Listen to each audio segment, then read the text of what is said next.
Arcet Yuda Wirajaya SMNA. Monggo berdiri Bapak. Tak kenal maka tak sayang. Beliau adalah Dekan Fakultas Ilmu Budaya Bapak. Dari Surakarta UNSY. Terima kasih. Untuk yang kedua, penulis dari buku Kronik 3 Abad Temboro, Bapak Dadan Budiana. Mohon berdiri Bapak. Luar biasa. Alhamdulillah. Sehat selalu Bapak. Alhamdulillah.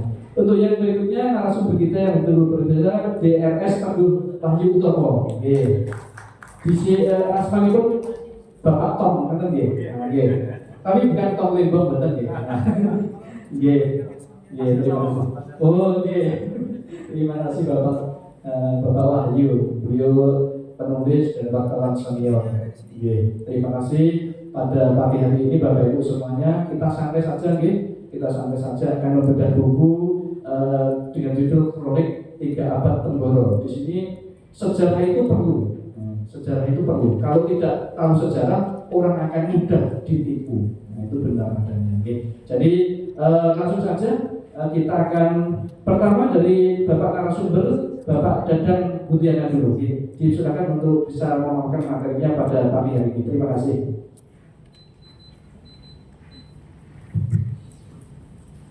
Assalamualaikum warahmatullahi wabarakatuh. Waalaikumsalam warahmatullahi wabarakatuh. Nahmaduhu wa nusalli wa nusallim ala rasulil karim wa ala alihi wa sahbihi ajma'in, amma ba'd. Pertama-tama marilah kita panjatkan puji dan syukur kehadirat Allah Subhanahu wa taala. Shalawat dan salam untuk baginda Nabi sallallahu alaihi wasallam. Pertama-tama mari kita bersyukur Allah Subhanahu wa taala tempatkan kita, jumpakan kita sekarang dalam acara yang insyaallah mudah-mudahan ada manfaatnya. Juga saya tidak lupa kepada Bapak Kepala Dinas Perpustakaan dan Arsip Kabupaten Magetan, kepada seluruh jajaran tim dari Perpustakaan Magetan, kemudian para tamu undangan yang tidak bisa saya sebutkan satu-satu, demikian juga kepada Bapak Asep, Dekan Fakultas Ilmu Budaya dari Universitas Negeri 11 Maret. Alhamdulillah jauh-jauh dari Solo sudah menyempatkan waktunya untuk bisa hadir dalam kesempatan ini. Kemudian juga Pak Teguh dari Surabaya, Masya Allah. Dua-duanya adalah orang-orang istimewa.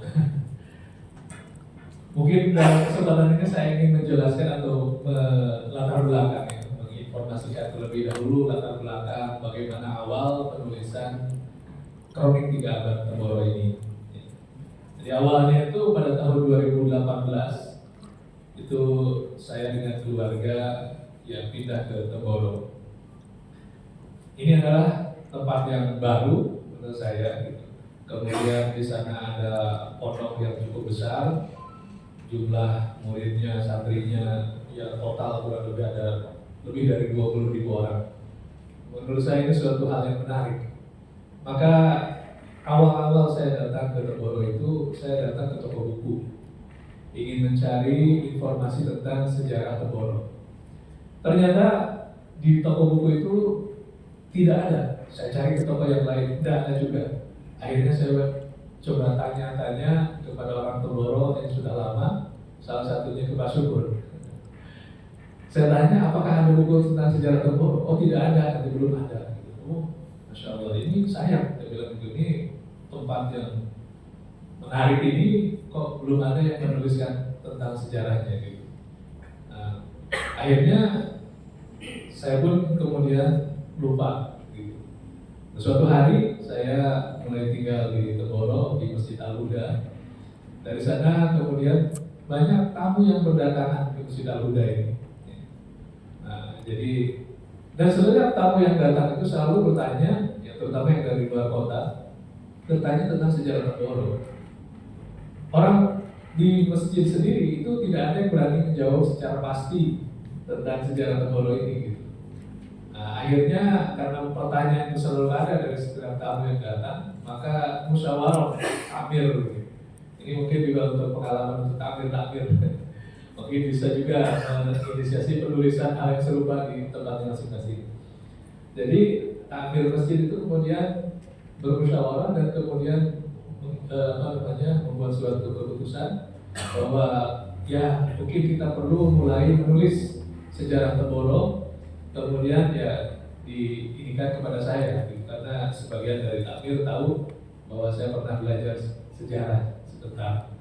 Nah, jadi ya karena ini keputusan musyawarah, saya Bismillah, tapi saya kemudian minta dukungan ya, bahwa di belakang saya ini ada takmir gitu. Karena saya orang baru, nah, tiba-tiba saya mungkin misalnya kalau di pondok ini kan ada dikatakan ya keberadaan kiai itu sangat penting di dalam hierarki atau struktur daripada pondok ini. Saya tidak mungkin saya sendirian ya, langsung nyelonong.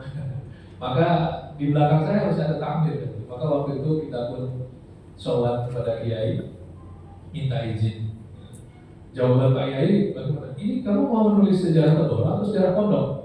Ya saya mau menulis sejarah Temboro Pak Kiai. Angel itu. Wah, jadi langsung dijawab susah nanti, Masya Allah gitu. Ya gini aja Pak Kiai, saya akan coba telusuri. Kalau memang bisa mendapatkan sumber-sumber, ya saya akan tulis. Tapi kalau memang ternyata tidak bisa mendapatkan sumber itu, ya mungkin saya akan tulis sejarah pondoknya saja. Akhirnya dimulailah pencarian saya. Dari mulai saya membuat daftar-daftar pertanyaan sederhana. Apa itu nama Temboro? Itu apa artinya?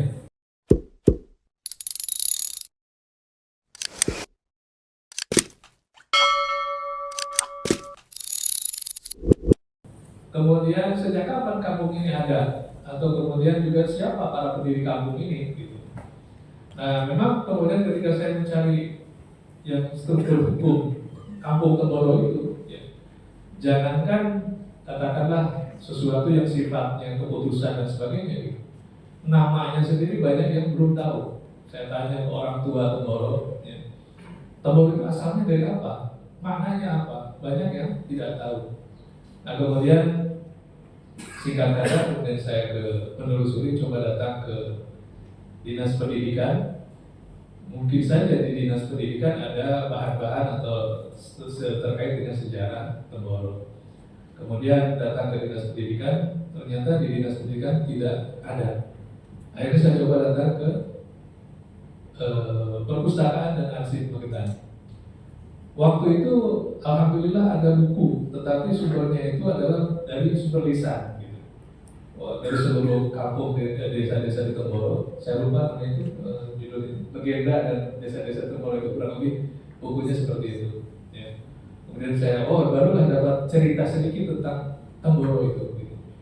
Nah kemudian berikutnya tadi saya ingin berterima kasih kepada keluarga Bapak Sukarjan itu, karena juga saya mendapatkan buku itu yang cukup lengkap menulis tentang berbagai macam sejarah di Temboro, di Magetan.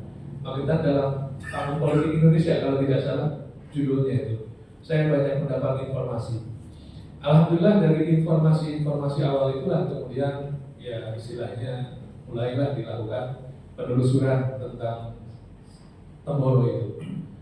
Kemudian saya juga pernah datang ke pabrik gula Purwodadi ya, yang terletak di Pelem. Karena pabrik gula itu didirikan tahun 1832, masa kultur stelsel, anak paksa gitu ya. Nah, karena di pabrik gula itu otomatis dia akan menerima berbagai macam kiriman gula dari berbagai daerah. Dan di Temboro sendiri ada wilayah ya, untuk penanaman gula tersebut. Saya coba datang ke SDM-nya, bagian SDM-nya, kemudian saya wawancara sekilas. Saya ingin mendapatkan data-data, apakah ada nama Temboro di situ, mungkin arsip-arsip gula itu. Ternyata mereka tidak punya juga. Kebingungan saya mencari sesuatu yang berkaitan dengan Temboro itu.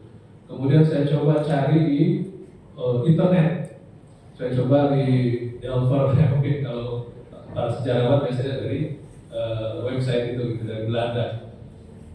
Awalnya saya menemukan sebuah peta yang kurang lebih tahun 1926-an gitu. Nah, ada peta Magetan di situ itu. Kemudian daerah-daerah di sekitar Temboro itu ada, misalnya tetangganya itu ada Tinap, ada Kembangan, ada apa namanya, Poh Teluk gitu. Winong ada, Jungke ada. Temboro tidak ada, Pak. Wah, bagaimana saya bilang gitu? Di Sumber di Belanda aja nggak ada nih di peta ini, Temboro ini tertulis gitu. Masya Allah.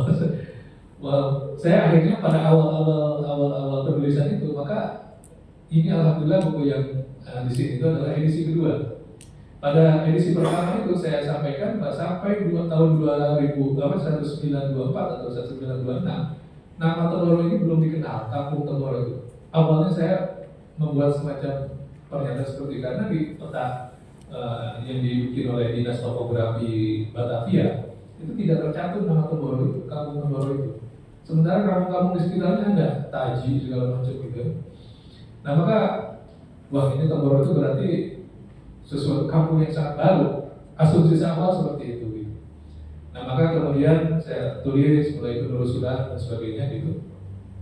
Sampai akhirnya memang, wah saya susah mencari sumber kapan kampung Temboro ini ada itu.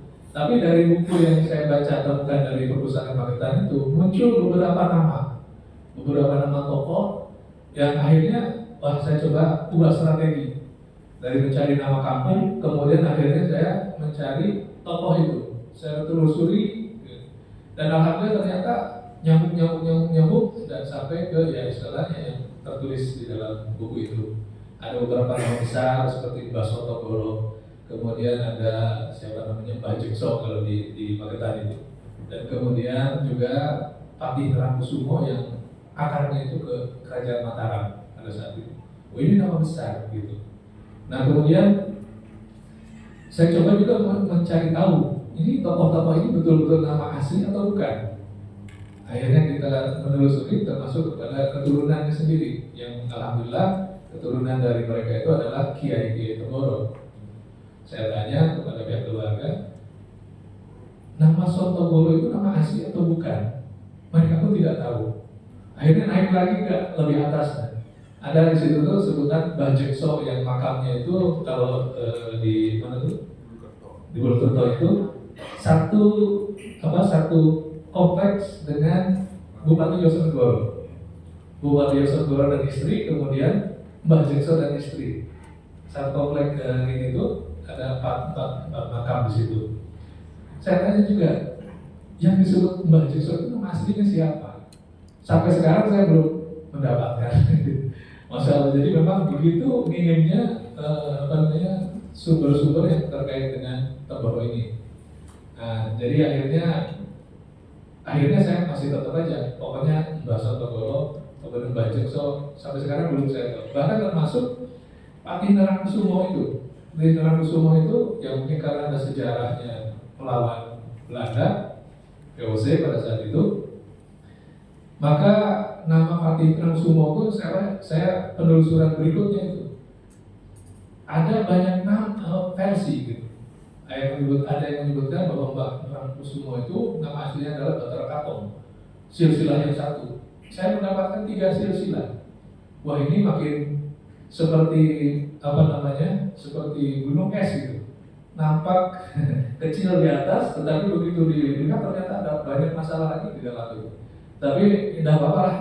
Yang penting kita coba sampaikan sejauh yang penelusuran yang bisa saya sampaikan. Maka alhamdulillah, singkat kata ya kerja keras kurang lebih selama 1 tahun. Karena saya itu bisa dikatakan single fighter. Saya sendirian. Kalau kalau lagi capek, mungkin kalau lagi kurang mood, ya udah saya berhenti dulu. Ketika ada ini, bahkan ketika ada silsilah, ini kan ada satu silsilah yang bahwa keturun kiai itu silsilahnya itu kepada Sunan Derajat gitu. Sunan Derajat, kemudian nanti Sunan Ampel gitu. Nah itu cuma saya mencari tahu bagaimana dari Derajat, dari Lamongan kok bisa loncat ke Mataram ini, bagaimana ceritanya. Saya bolak-balik ada sebulan begitu mencari kaitannya itu, nggak ketemu. Wah, pusing deh kalau udah menghadapi tulisan itu. Padahal mungkin Kalau ketemu itu cuma satu kalimat saja, tapi saya tidak menemukan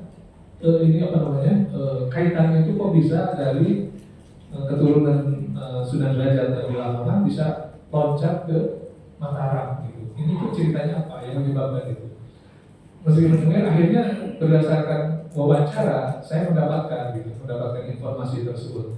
Ya ini mungkin kalau dari sisi sumber penulisan mungkin masih ya bisa dikatakan sumber sekunder gitu. Tetapi ya sampai saat ini belum mendapatkan saya yang primernya ini gitu. Nah meskipun demikian ya udah ini adalah informasi yang paling tidak saya dapatkan seperti itu sekarang. Nah juga akhirnya alhamdulillah istilahnya saya juga di dalam pengantar ini mengatakan bahwa buku ini belum final gitu. Termasuk ya ketika edisi pertama saya sebutkan bahwa nama Temboro ini belum dikenal tahun 1926 atau 24 gitu. Tapi ternyata ketika suatu hari saya ke Perpustakaan Nasional di Jakarta, saya coba cari peta-peta yang lama gitu. Di lantai 16 Perpustakaan Nasional Jakarta justru ada peta yang justru jauh lebih lama daripada yang tahun 126 itu. Nah, peta itu berdasarkan data-data yang dikumpulkan dari tahun 1890-an sekian, kemudian baru dipetakan, dibuat petanya itu tahun 1922 kurang lebih. Di situ malah ada nama Temboro. Maka edisi kedua itu saya sengaja jadikan, wah ini alhamdulillah saya mendapatkan paling tidak sampai saat ini saya mendapatkan dokumen tertua tentang Temboro itu ya dari Perpustakaan Nasional di Jakarta gitu. Jadi memang cukup lumayan pencarian saya sampai saat ini masih terus mencari. Ya, jadi paling tidak ini sudah ada pijakan awal. Ya mungkin kita akan terus cari, saya akan terus cari. Sempat juga saya ke perpustakaan di Kedutaan Besar Belanda, Perpustakaan Leiden Jakarta itu. Saya kesana, ya Leiden atau yang di Kedutaan Besar Jakarta itu. Nah, saya main di sana, saya coba lihat ada di komputer itu sumber-sumber atau informasi-informasi tentang Magetan, tentang ini. Ya mungkin ini agak nyerempet. Tapi di dalam komputer itu ada tanda silang, banyak yang terkait dengan kurang lebih Magetan itu ada tanda silang. Maka saya coba tanyakan ke petugas di sana itu, Pak ini maksudnya apa? Saya mau mencari buku ini atau arsip ini, tapi kok ada silang gitu. Oh kata yang menjaga di sana itu, ini bukunya atau sumbernya tidak ada di sini Pak. Terus ada di mana? Di negeri Belanda gitu. Oh iya. Terus kalau misalnya saya ingin dapat ini bagaimana? Ya Bapak harus ke Belanda. Makin susah ya Pak. Ya jadi sampai saat ini saya masih terus mencoba menyempurnakan lagi. Nah mungkin dari pertemuan ini siapa tahu ada yang mau sponsori ke Belanda ya, terima kasih sekali. Ya, nah kurang lebih mungkin ya perjuangan ya, yang saya lakukan untuk kira-kira bisa menuliskan sedikit ya, tentang Temboro itu ya inilah yang bisa kita nikmati sekarang. Ternyata kemudian juga memang saya melihat apa yang disampaikan oleh Pak Pramodia Anantatur ya, tadi dikutip juga bahwa di dalam beliau itu di terakhir beliau menulis seperti ini. Sejak dulu orang-orang Indonesia ini memang tidak memiliki tradisi mendokumentasi. Sejak zaman raja-raja, kalau mereka mendokumentasikan itu semata demi raja-raja. Sejarah kita pun jadinya sejarah para raja. Tak heran saya kalau orang asing yang banyak menulis tentang Indonesia. Kita tak punya detail tentang diri kita sendiri. Bayangkan bangsa besar ini tak kenal dirinya sendiri. Nah, jadi ternyata memang inilah fakta yang kita hadapi saat ini gitu.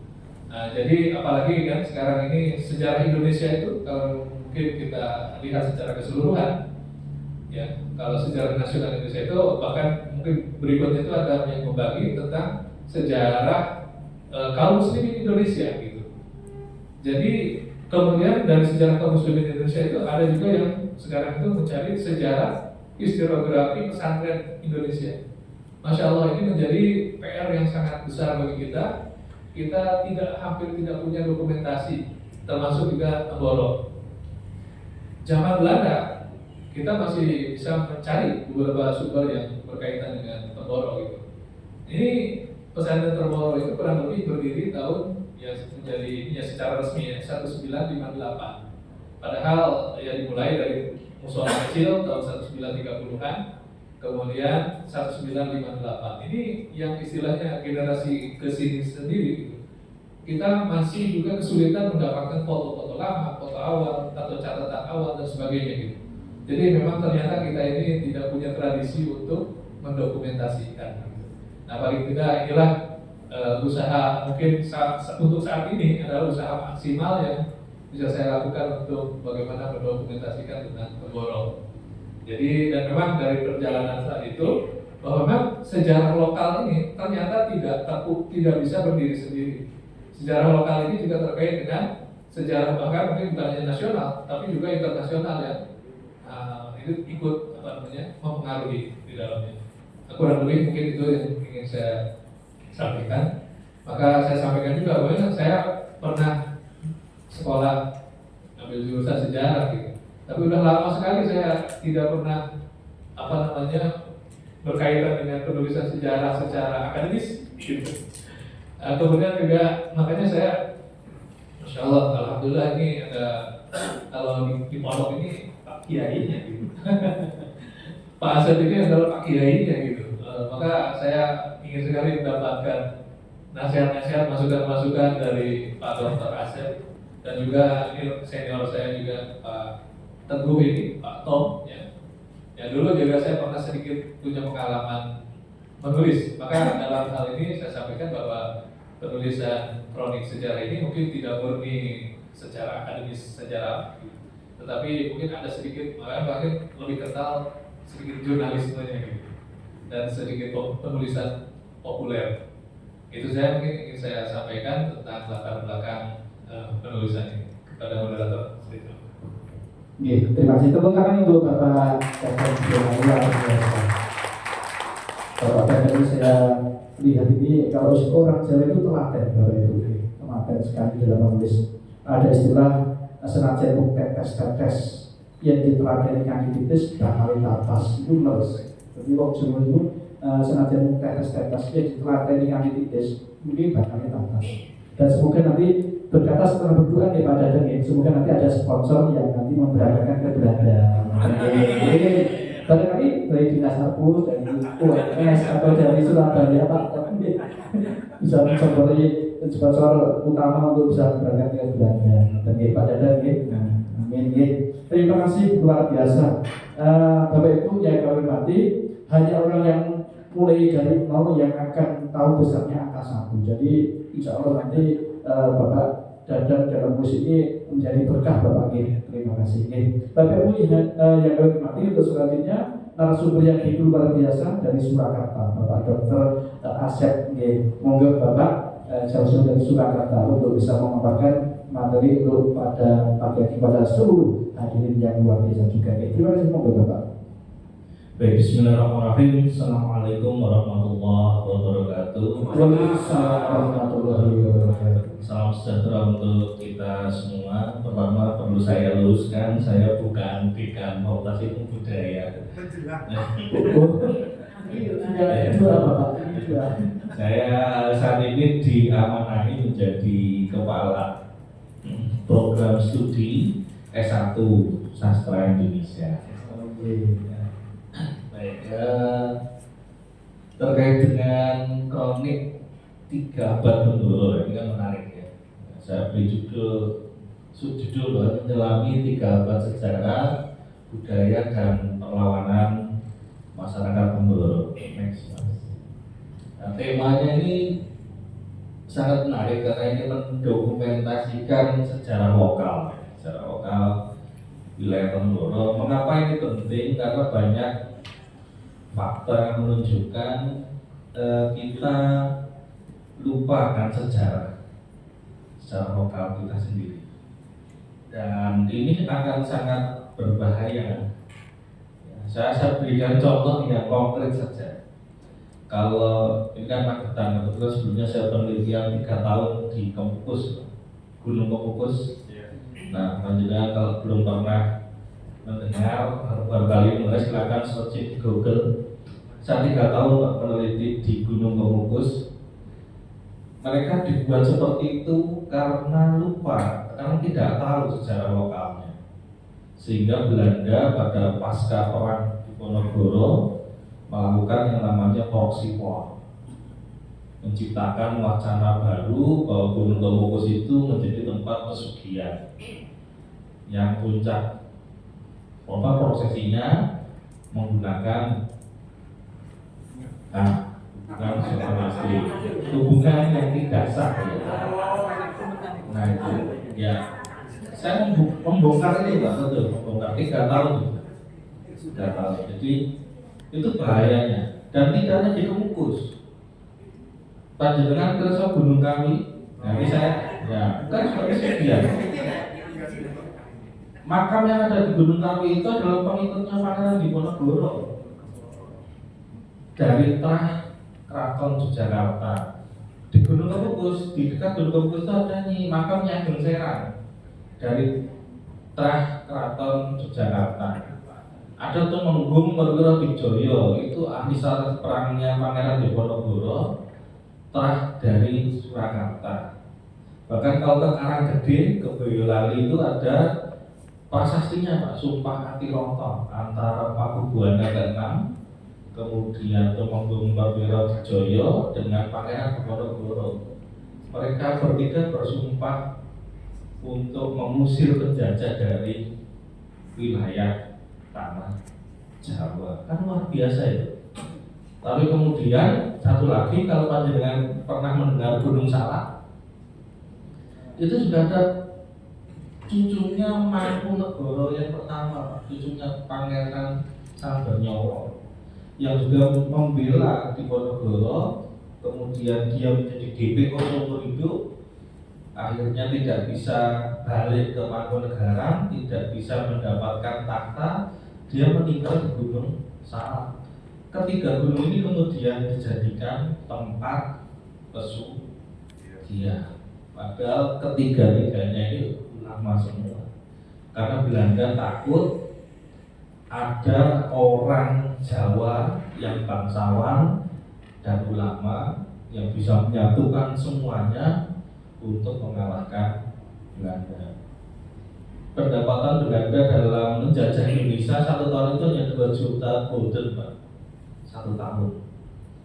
Perang Diponegoro itu menghabiskan 20 juta gulden.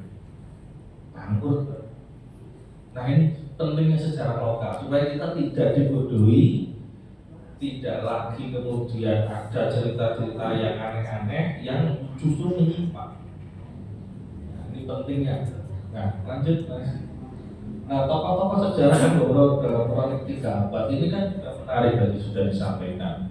Terkait data-data itu masih tersimpan di Belanda, memang iya Pak. Banyak data yang tidak dikembalikan ke Indonesia. Saya sempat diminta ketika Dirjen Kebudayaannya Pak Dr. Hilmar Farid untuk menjadi tim repatriasi untuk mencari mana benda-benda budaya, naskah-naskah kuno, arsip yang dirampas oleh Belanda supaya bisa ditarik lagi ke Indonesia. Ternyata sulit Pak. Iya, karena kita harus bisa buktikan bahwa itu barang dirampas oleh Belanda. Nah buktinya apa? Kita nggak punya data ya, data inventarisnya nggak ada, maka sulit Pak. Nah, ada tokoh Gantung Suropati ini juga menjadi simbol perlawanan.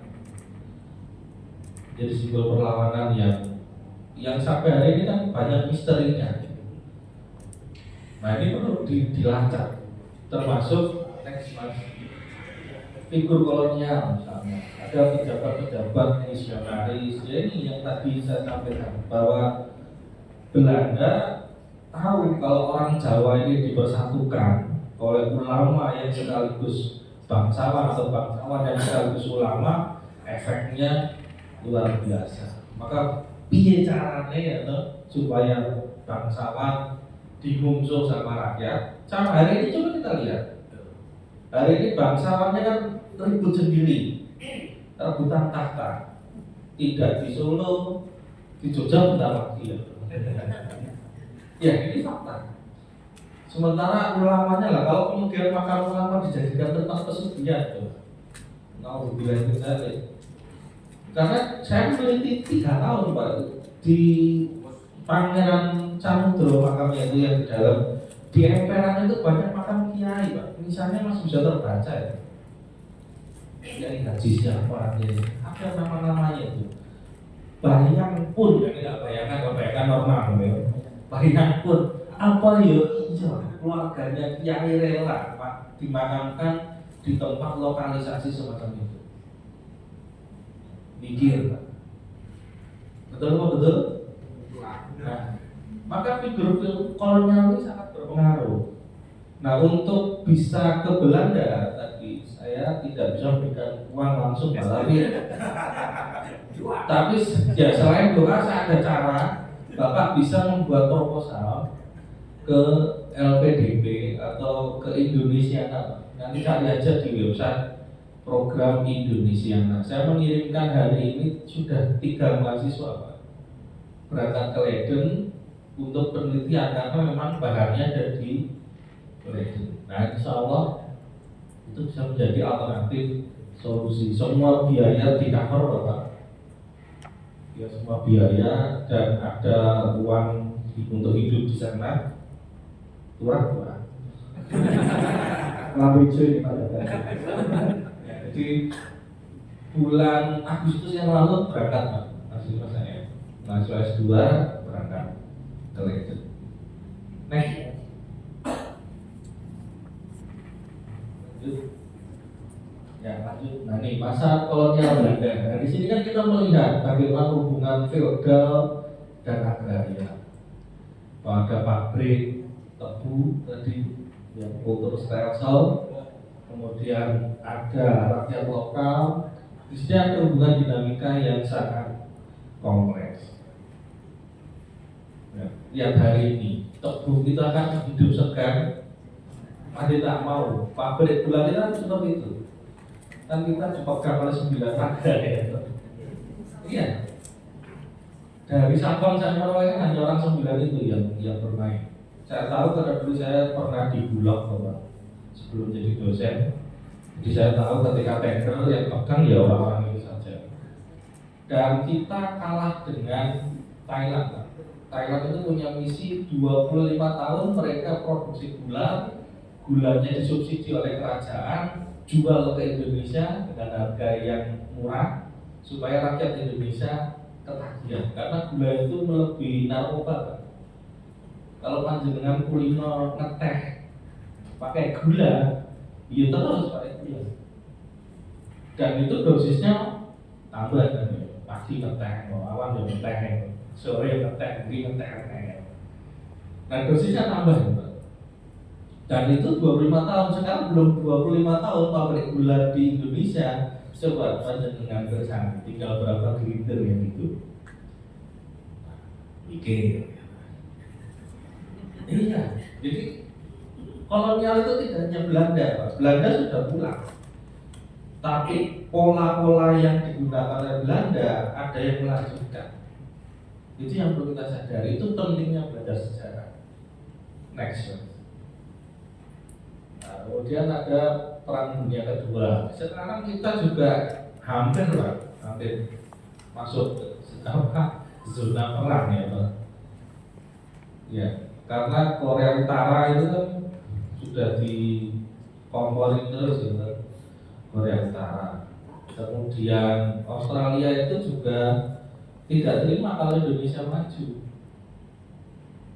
Kalau Indonesia maju tidak terima. Nah Indonesia saat ini pinter Pak Prabowo tidak menginduk lagi ke Amerika karena kita diembargo segala macam oleh Amerika kan sekarang larinya ke Cina sama ke Rusia. Nah ini yang bikin ketar-ketir Australia.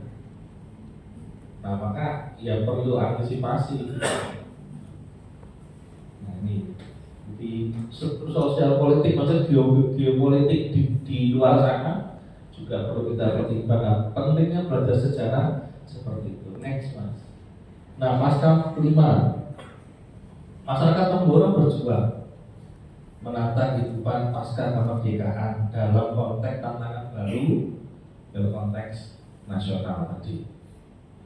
Dan kita lihat hari ini santrinya kan luar biasa. Berapa? Ada 25.000, luar biasa. UNS cuma 36.000 mahasiswanya, kakek Sidi ya. Luar biasa. Next.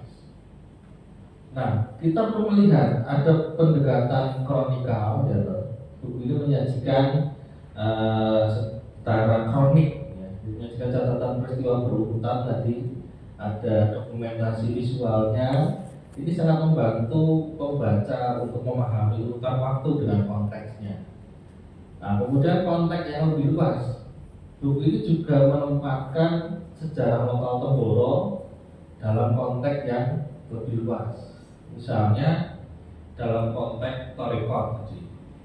Nah, Pangeran Diponegoro itu beraliran Torikot Sakarya. Keraton-keraton Jogja, Solo beraliran Torikot Sakarya. Saya menemukan dokumennya di Leiden University. Tidak sengaja itu, tidak sengaja. Jadi ada mahasiswa kebetulan peneliti ke sana tadi saya ceritakan, kemudian pulang bawa salinan naskahnya. Di situ jelas sekali. Jadi, nah ini kita melihat keraton kan dianggap sebuah entitas yang klinik, penuh dengan mistik. Betul, mesti ngomong menyan. Ya. Nah, padahal menyan itu Bapak Ibu itu adalah pengharum ruangan. Jadi kalau hari ini misalnya ada yang semprotan tiap berapa menit itu mengharum ruangan semprot. Nah itu fungsinya menyan seperti itu. Tapi kemudian kita sudah salah persepsi dulu bahwa menyan itu mesti urusannya klinik. Nah, itu sehingga orang semakin jauh dengan keraton, semakin jauh dengan bangsa. Ini polanya Belanda, Bapak Ibu. Oke. Dalam konteks tadi bahwa di Temboro beraliran Torikot Naksabandiyah. Nah, belum banyak orang yang meneliti. Nah, nanti masukan bisa dicari itu. Naksabandiyah yang masuk ke Temboro itu dari mana, kemudian persebarannya kemana saja. Dulu ada mahasiswa saya meneliti di Jawa Tengah, Bapak. Torikot Naksabandiyah, tapi hanya di Jawa Tengah, belum ke Magetan. Karena kasihan dia nanti nggak lulus ya. Nah, ini menarik untuk lebih dikejar lagi. Torikot itu juga Torikot mewarnai perjuangan secara nasional. Next, nah, lanjut. Nah, ini penting buku. Nah, bahwa buku ini berharga karena mengangkat sejarah lokal yang seringkali terabaikan dalam narasi nasional. Tapi saya kira ini menjadi penting sebagai identitas kolektif masyarakat Magetan. Kenapa? Karena bagaimana dalam konteks sejarah Temboro mampu eksis dalam benturan kolonialisme, bahkan sampai menghadapi tantangan global hari ini. Ini bukan perkara yang mudah. Next, Mas. Lanjut, tadi babnya tadi ya latar belakang tadi sudah disinggung, cepat saja, Mas. Ya, lanjut ya, terus Perang Dunia dan Jepang terus. Nah, sekarang ke ini Mas, ya next Mas ini. Nah, sebetulnya buku ini akan semakin menarik kalau didekati dengan membahas bagaimana representasi kolonial membentuk pandangan tadi, pandangan masyarakat lokalnya. Nah, ini kan memang harus menyusuri dari arsip-arsip kolonial yang ada. Makanya saya doakan nanti bisa lolos Indonesiana, bisa jalan-jalan ke Leiden, rasain nanti itu. Next, Mas. Nah, kemudian ada bukunya Frans Fanon. Ini menganalisis hubungan antara kolonialisme dengan kekerasan. Bagaimana dampak sosial yang dihasilkan oleh sistem kolonial terhadap masyarakat Temboro. Ini untuk seri-seri berikutnya nih Pak masukannya. Lanjut Mas. Atau bisa juga menggunakan bukunya Homika Baba. Ini menjelaskan konsep hibriditas dan ambivalensi. Bagaimana masyarakat Tamboro beradaptasi melawan pengaruh luar sambil mempertahankan lokalitasnya. Karena Toreto itu ketat ajaran. Tidak semua orang bisa masuk, dan itulah bagian dari pempertahanan lokalitas dan identitas. Next one. Atau menggunakan Gayanti Spiva, ini menyoroti narasi lokal dalam sejarah yang sering dituturkan melalui perspektif kolonial. Kita belum tahu apakah ada pembelokan sejarah selama ini seperti yang terjadi di Kemukus tadi, atau di Gunung Kawi tadi, atau di Gunung Salak tadi. Nah, kalau ada identitas lokal yang kuat, nah itu bisa mengantisipasi penyimpangan narasi yang selama ini mungkin diciptakan atau dibentuk oleh kolonial. Next. Atau menggunakan Gramsci melihat bagaimana hegemoni kultural dan dominasi serta fungsi pesantren ini sebagai sebuah pusat perlawanan baru terhadap kolonial dan pusat identitas baru di tengah percaturan politik nasional. Ini kan menjadi menarik, Bapak. Next. Nah, sekali lagi buku ini kaya dengan data historis ya, mengawalinya dari Tamboro, tapi di kekurangannya refleksi teoritisnya mungkin belum disinggung, belum masuk. Makanya tadi saya tawarkan beberapa catatan untuk revisi berikutnya, dan saya doakan nanti bisa lolos proposalnya ke Indonesia-nya, bisa ya. Saya tidak bisa memberikan langsung nih, memberikan saran. Next, Mas. Nah, ini ruang representasi dan resistensi. Jadi dalam konteks postkolonial, Tamboro bisa dilihat sebagai ruang yang menampilkan representasi sekaligus arena resistensi terhadap kekuatan kolonial. Mereka tidak menyerah, karena kolonial punya misi 3G, Pak.